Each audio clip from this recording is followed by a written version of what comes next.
तो हम अपने महापुरुषों के सम्मान स्वाभिमान की रक्षा के लिए इस सरकार से मुकाबला करने का मन भी बना चुके हैं। नौजवानों के सपनों की हत्या होती है। कब तक गलती के नाम पे हम नौजवानों को भेंट चढ़ाते रहेंगे? बहुजन समाज का संकल्प है आजाद समाज पार्टी ही विकल्प। बिजली कटौती की मार और ये 10% अतिरिक्त भार लोगों की जेब काटने का बड़ा अच्छा इंतजाम किया, इसके लिए मुख्यमंत्री जी का धन्यवाद। मैं चाह रहा था इस बात को बाद में कहूं कि जिस तरह की स्थिति बन गई है यहाँ पर और जो आवश्यक सुविधाएं हैं वो नहीं है प्रेस क्लब में, इस वजह से मुझे बताया गया था कि भाई प्रेस के साथी वहाँ कम जाते हैं, बड़े बड़े होटल्स में जब पीसी होती है तो ही जाते हैं। तो मैंने उनसे कहा कि भाई जैसा भी है तो उसी प्रेस क्लब में करेंगे, क्योंकि इसी व्यवस्था को तो सुधारना है। सरकारी व्यवस्था को सुधारेंगे तभी अच्छा रहेगा। तो मैं सबसे पहले तो आपको 4 जून जो आजाद समाज पार्टी काशीराम की सीनियर लीडरशिप ने व्यवस्था परिवर्तन दिवस के रूप में मनाने का फैसला लिया है और उसके बाद 4 जून व्यवस्था परिवर्तन दिवस पे सत्ता परिवर्तन यात्रा हम लोग उत्तर प्रदेश के बिजनौर से शुरू करेंगे। और ये सत्ता परिवर्तन यात्रा बहुजन हिताय बहुजन सुखाय के संकल्प को आगे बढ़ाते हुए सामाजिक न्याय, भागीदारी और संविधान बचाने के संकल्प के साथ पूरे उत्तर प्रदेश के गांव, कस्बों, शहरों, पंचायतों तक जाएगी।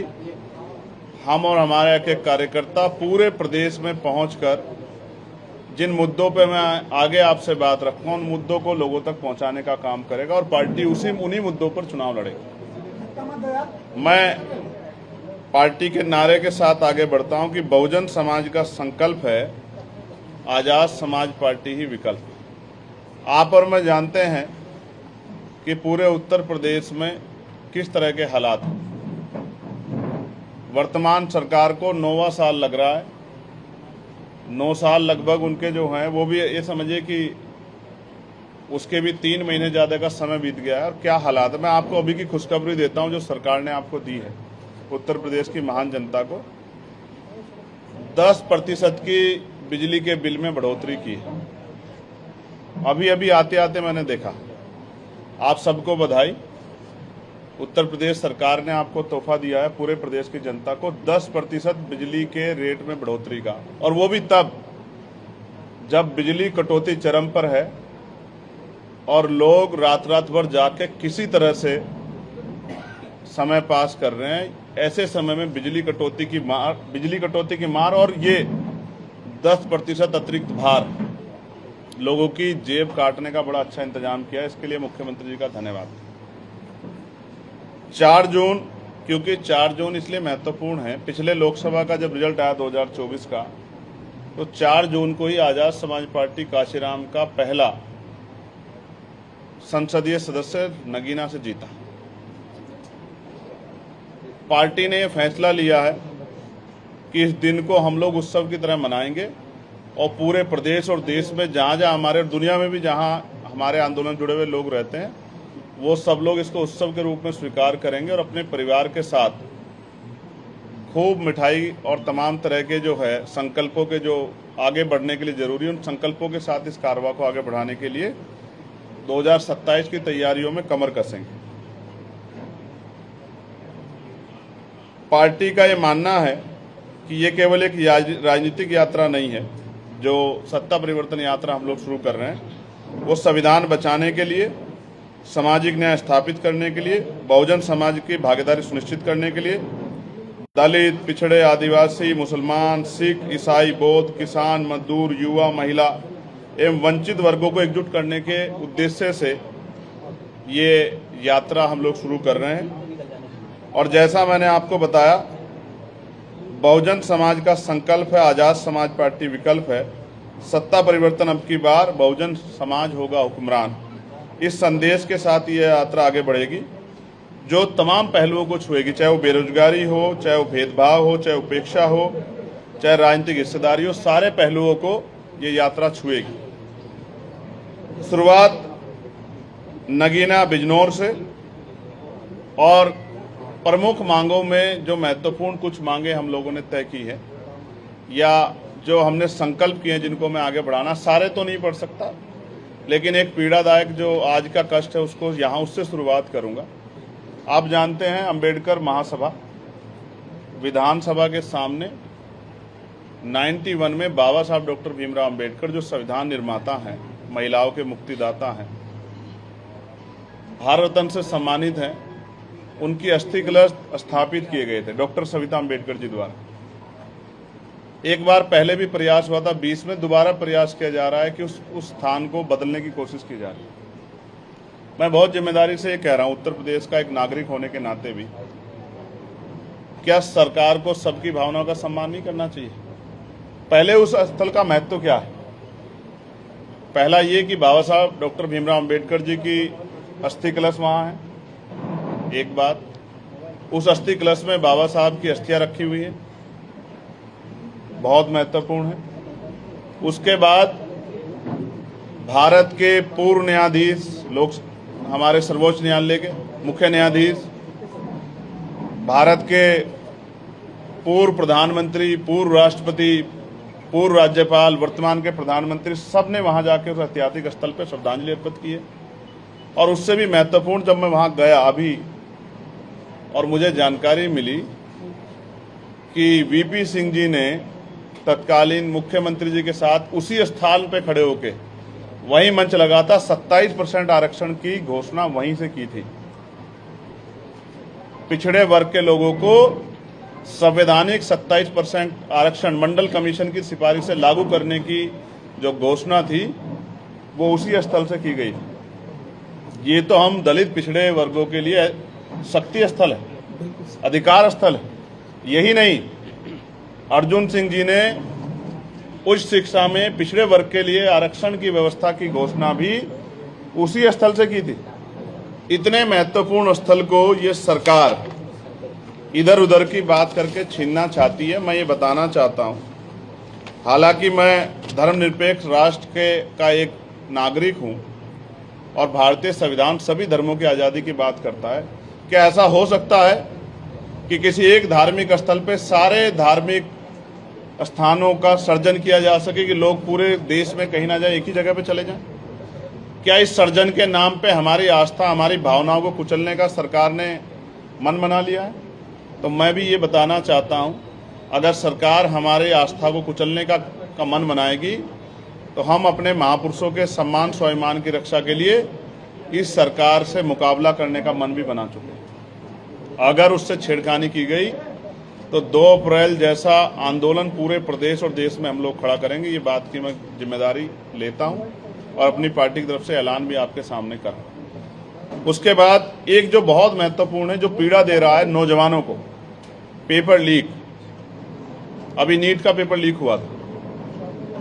ये कैसी कानून व्यवस्था है जहां इतना महत्वपूर्ण पेपर लीक हो जाता है? और सब पेपर लीक नहीं होता है, नौजवानों के सपनों की हत्या होती है, उनके परिवारों के सपनों की हत्या होती है, उनके सशक्तिकरण की हत्या होती है, उनकी भावनाओं की हत्या होती है। अभी एसएससी जीडी के पेपर में क्या हुआ? कब तक गलती के नाम पे हम नौजवानों को भेंट चढ़ाते रहेंगे? जिन पेपर के स्थानों पे 400 बच्चों का एनरोल था, वहां 800 बच्चे पहुंच गए। क्या व्यवस्था है ये?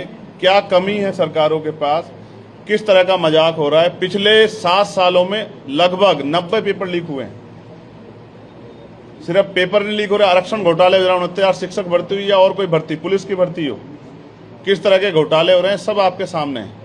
तो हमारी ये मांग है, हम इसको जनता के बीच में भी लेके जाएंगे कि हत्या जैसी सजा जो है का प्रावधान पेपर लीक पे होना चाहिए, उनकी संपत्ति जब्त होनी चाहिए, और चाहे उसमें नेता इन्वॉल्व हो, अधिकारी इन्वॉल्व हो, सबको संगठित अपराध के रूप में लेके उन पे इतनी सख्त कार्रवाई करनी चाहिए कि नौजवानों के भविष्य के साथ खिलवाड़ ना हो।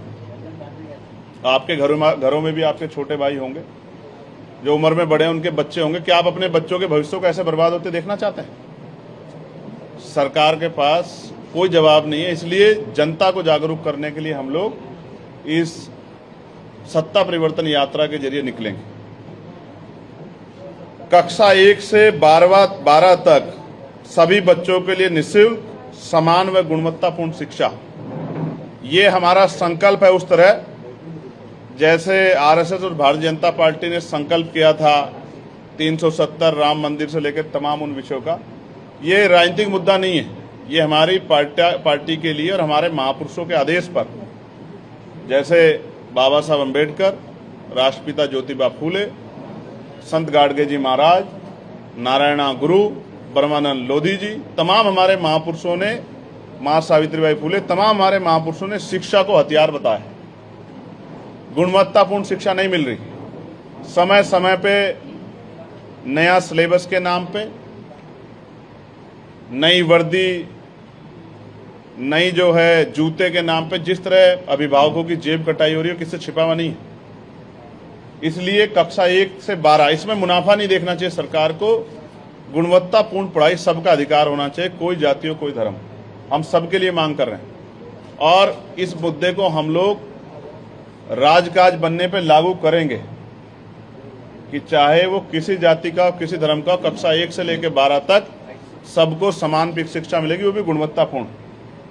दूसरा, प्रत्येक प्रदेश के सभी परिवारों को मुफ्त, सुलभ एवं बेहतर स्वास्थ्य सेवा की गारंटी भी हम लोग देंगे। आज क्या स्थिति है, मैं अस्पताल के निरीक्षण पे गया था बिजनौर मेडिकल कॉलेज, स्टाफ नहीं है, 146 नर्सों की जरूरत है। एक बच्चे की जान गई क्योंकि तेल नहीं था उनके जनरेटर में, डायलिसिस नहीं हो पाया समय पे, दवाइयाँ नहीं है, डॉक्टर का स्टाफ कम है। आपने प्राइवेट हॉस्पिटलों वालों को छूट दी है कि वो इलाज के नाम पे लोगों की जेब काटें, और सरकारी अस्पताल की सुविधाएं आपने कम की है। इसलिए मैं मानता हूं कि आपकी सरकार पूंजीपतियों की सरकार है, गरीबों की सरकार नहीं। इसलिए सबको अच्छी और बेहतर स्वास्थ्य सेवाएं मिलनी चाहिए। SC, ST और OBC के कर्मचारियों को प्रमोशन में रिजर्वेशन, जो सुप्रीम कोर्ट भी कह चुका है, और वो बिल आया था आपको याद होगा लोकसभा में, राज्यसभा से पास होने के बाद उत्तर प्रदेश की एक पूर्व की सरकार रही पार्टी के मेंबर ने उसको फाड़ दिया था। लेकिन दोबारा कभी ऐसा नहीं लगा कि वो बिल आना चाहिए। हम लोग गांव-गांव जाके बताएंगे कि प्रमोशन में रिजर्वेशन अधिकार है 16(4)A में SC, ST, OBC का, वो उनको मिलना चाहिए, और सरकार देने का काम नहीं कर रही। पिछली सरकार पे आरोप लगाती थी ये सरकार, जब 14 से पहले ये नहीं थे, लेकिन इन्होंने लागू आज तक नहीं किया। नए बिल लेके आए, बिल पेंडिंग है अभी भी, इसका मतलब ये भी नहीं देना चाहते। उत्तर प्रदेश की अति पिछड़ी जातियों को जैसे केंद्र ने 10% EWS दिया है, हम लोग 15% आरक्षण की व्यवस्था जो है अतिरिक्त 27% से ज्यादा हम लोग करेंगे, जैसे EWS दिया गया है। अति पिछड़ी जातियों को 27% से अतिरिक्त बढ़ा के 15%, बैठता तो उनका 52% है, लेकिन हम लोग 42% अभी देने का काम करेंगे, क्योंकि 1931 की जनगणना के अनुसार उनकी आबादी 52% से ज्यादा थी, अब तो और बढ़ गई। पिछड़े वर्ग को लोकसभा और विधानसभा में भी राजनीतिक आरक्षण का लाभ मिलना चाहिए, जैसे SC, ST के लोगों को मिला है। इसलिए तो उनके सशक्तिकरण की बात चल रही। जैसे महिलाओं को आपने दिया है, मैं तो अकेला ऐसा सांसद था जिसने डिमांड की कि 50% देना चाहिए। आधी आबादी को 33% क्यों, झगड़ा क्यों करा रहे हो, संख्या के आधार पर दो, उनको आधी आबादी है तो 50% दो। लेकिन सरकार के लोगों ने झूठ बोला है कि ये महिला आरक्षण बिल का विरोध किया विपक्ष ने। सच ये है कि हम प्रीसिमन बिल का विरोध कर रहे हैं। महिला आरक्षण बिल तो पास हो चुका है 33% 2023 में। मैं तो मांग कर रहा था कि 50% देना चाहिए, उनमें अति पिछड़ी जातियों को, शेड्यूल कास्ट, शेड्यूल ट्राइब को, अन्य धार्मिक अल्पसंख्यकों, मुसलमान को, जैन को, सिख को, सबको, महिलाओं को देना चाहिए। लेकिन सरकार के लोगों ने झूठ बोला। युवा बेरोजगारी और पेपर लीक का संकट मैं स्पष्ट फिर कर रहा हूं, पढ़ा लिखा नौजवान बेरोजगार घूम रहा, सुसाइड तक कर रहा है। वो कैसे कैसे अपने माता पिता से कर्ज, उनके माता पिता लेके, जमीन बेच के, घर गिरवी रख के उनको पढ़ाते हैं, लेकिन नौकरी कहाँ है, रोजगार कहाँ है? ना के बराबर नौकरी रोजगार है, और जितना सरकारी सिस्टम था उसको प्राइवेट कर दिया सरकारों ने। इसलिए मैं मानता हूं कि बेरोजगार युवाओं को सुना जाना चाहिए, वरना तो जैसे 6-7 दिन में 20 मिलियन फॉलोवर वाली पार्टी बन जाती है। जिस दिन ये नौजवान सड़कों पे आ गया तो सरकार पे संभलेगा नहीं। बताना चाहता हूँ एक नौजवान होने के नाते, और अभी तो क्योंकि मुझे रोजगार मिल गया है, 5 साल के रोजगार पे मैं हूँ, लेकिन मैं फिर भी ये मानता हूं कि नौजवानों को रोजगार मिलना ही चाहिए, क्योंकि पढ़ाई लिखाई करा के उनके माँ बाप ने अपना सब कुछ दांव पे लगा दिया। उनकी बहनों के, बच्चों के, भाइयों के, माता पिता के सपने उनसे जुड़े हुए हैं।